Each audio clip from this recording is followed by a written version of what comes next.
महाराष्ट्रातल्या देवेंद्र फडणवीसांच्या नेतृत्वाखालच्या कॅबिनेटनं काल एक अत्यंत महत्त्वाचा निर्णय 14 मेला घेतला. या निर्णयामध्ये त्यांनी असं म्हटलंय की महाराष्ट्रात वेगवेगळ्या पदांसाठी जी भरती केली जाते, परीक्षा असतात, या सगळ्यांच्या मध्ये जे काही आरक्षणाचे लाभ SC, ST, OBC, SBC वेगवेगळ्या आरक्षणामध्ये असणाऱ्या जाती जमाती घेत असतात, यामध्ये काही लाभ ज्या जातींनी घेतलेला आहे किंवा ज्या विद्यार्थ्यांनी घेतलेला आहे त्यांना पुढे जाऊन जनरल कॅटेगरीमध्ये स्विच करता येणार नाही. म्हणजे SC, ST, OBC आणि जनरल कॅटेगरी असे दोन्हीचे लाभ एकाच वेळेला घेता येणार नाहीत, अशा पद्धतीचा नियम त्यांनी काल केलाय. आणि त्यामुळे काही ठिकाणी असा आवाज देखील उठवला जातोय की हा आरक्षित जातींच्या वरती किंवा ज्यांना आरक्षण आहे त्या सर्वांच्या वरती अन्याय आहे. दुसऱ्या बाजूला असंही म्हणलं जातंय की महाराष्ट्रातले जे अनारक्षित लोक आहेत, जे जनरल कॅटेगरी मधले लोक आहेत, उलट त्यांना कितीतरी वर्षांनंतर पहिल्यांदा न्याय मिळाला. त्यामुळे या गोष्टीमधल्या नक्की फॅक्ट्स काय काय आहेत, सत्य काय आहे, हे अत्यंत सोप्या शब्दात समजून घेऊया, जेणेकरून तुम्हाला नेमकं काय घडलंय आणि काय पूर्वी घडत होतं हे सगळंच समजेल आजच्या या व्हिडिओमध्ये. मी आहे रणजित यादव आणि तुम्ही पाहताय द मराठीवाणा. थोडक्यात महाराष्ट्र सरकारने काल जो GR काढलाय त्यामध्ये त्यांची एक महत्वाची लाईन अशी आहे की ज्या लोकांनी आरक्षण प्रवर्गातल्या काही महत्वाच्या अटींचा लाभ घेतलेला आहे, जसं की वय, शिक्षण, पात्रता, अनुभव, नंबर ऑफ अटेम्प्ट्स, यासाठी ज्यांनी लाभ घेतलाय त्यांना त्याच कॅटेगरी मधला लाभ कंटिन्यू पुढे घ्यावा लागेल. नंतर जर त्यांना जास्त मार्क मिळाले तर ते जनरल कॅटेगरीमध्ये स्विच करू शकणार नाहीत. ते ज्या कॅटेगरीमध्ये आहेत त्याच कॅटेगरीमधून त्यांची निवड केली जाईल.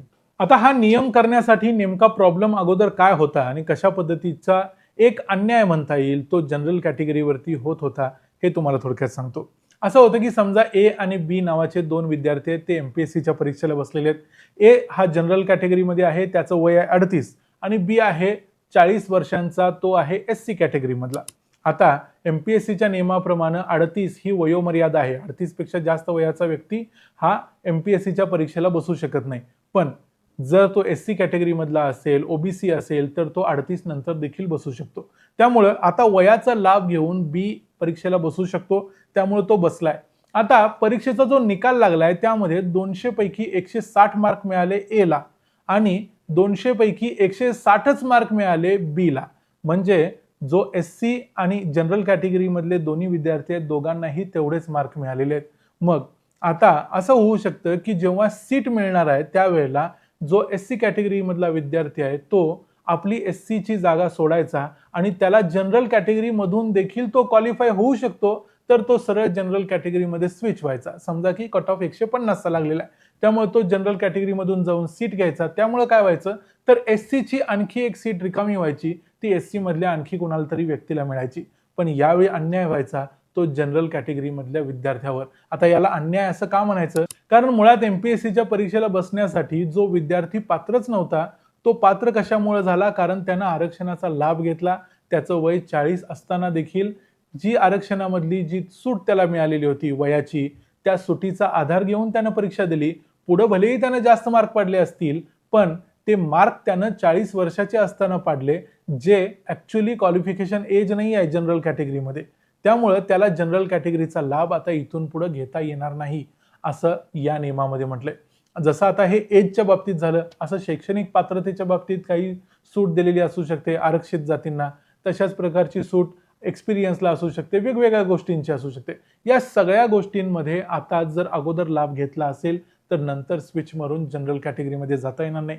मग आरक्षणाला अर्थ करायला असं काही लोकांना वाटेल, तर मुद्दा असा आहे की जर जनरल कॅटेगरीमध्ये जे नियम आहेत त्याच नियमांमध्ये दोन्हीही विद्यार्थी बसत असतील, फॉर एक्झाम्पल A आणि B दोघंही MPSC ची परीक्षा देत आहेत, दोघांचं वय देखील 37च आहे, दोघं देखील 160च मार्क पडले असतील, या केसमध्ये जो SC कॅटेगरी मधला विद्यार्थी आहे B, तो स्विच मारून जनरल कॅटेगरी मधली सीट अजूनही घेऊ शकतो, कारण तो आरक्षणात देखील आहे आणि जनरल कॅटेगरी मध्ये देखील आहे आणि त्यानं कुठलाही आरक्षणाचा लाभ आतापर्यंत घेतलेला नाही आणि हे आरक्षणाच्या दृष्टीने बरोबर आहे.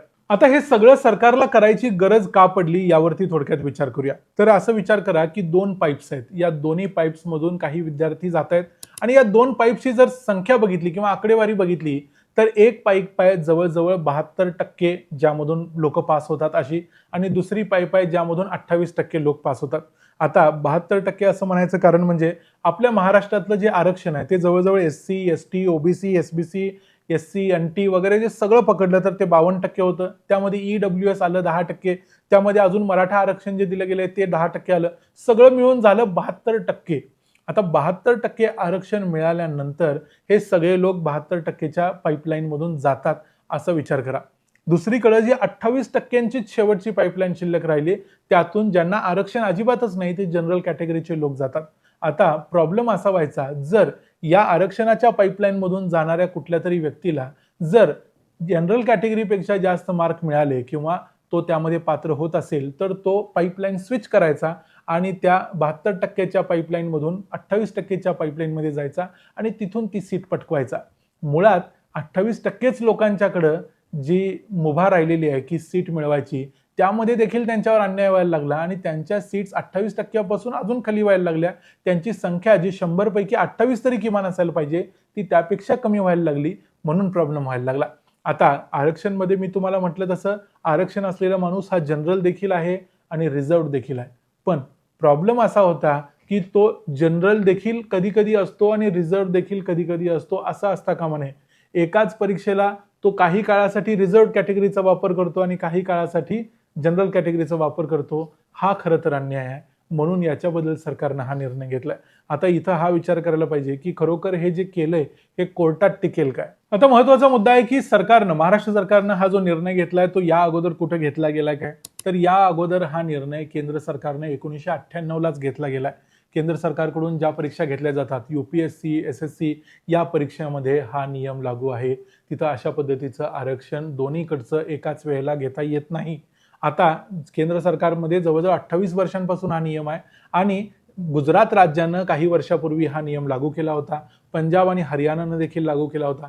पंजाब हरियाणामध्ये काही लोकांनी या नियमाला हायकोर्टामध्ये चॅलेंज केलं होतं. त्यावेळेला तिथल्या हायकोर्टानं सांगितलं होतं की एकाच वेळेला SC ST OBCचा देखील लाभ आणि त्याच वेळेला जनरल कॅटेगरीमधून सीट, या दोन्हीही गोष्टी करता येणार नाहीत. म्हणजे सरकारनं जो केलेला नियम आहे तो कोर्टानं उचलून धरला होता. याच्याशिवाय मागच्या वर्षी 9 सप्टेंबर 2025 ची गोष्ट आहे, यावेळी सजीव रॉय विरुद्ध भारत सरकार असा एक खटल्याचा निकाल सुप्रीम कोर्टाने दिला. या सुप्रीम कोर्टाच्या निकालात देखील त्यांनी असंच सांगितलं की जर तुम्ही वयोमर्यादेचं आरक्षण घेतलं असेल, नंबर ऑफ अटेम्प्ट्स घेतला असेल, कारण तुम्हाला माहिती आहे जर तुम्ही जनरल कॅटेगरीमध्ये असाल तर UPSC चे 4च अटेम्प्ट देऊ शकता.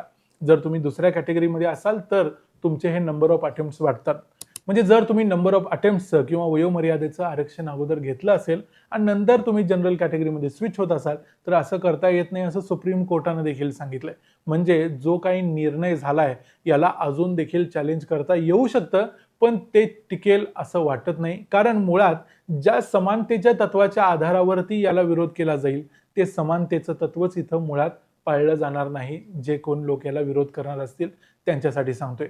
त्यामुळं सरकारनं जो निर्णय घेतलाय तो न्यायालयात देखील टिकेल आणि या अगोदर देखील टिकलेला आहे. केंद्र सरकारनं ऑलरेडी घेतलेला आहे, त्यामुळे या निर्णयाला चॅलेंज करता येईल.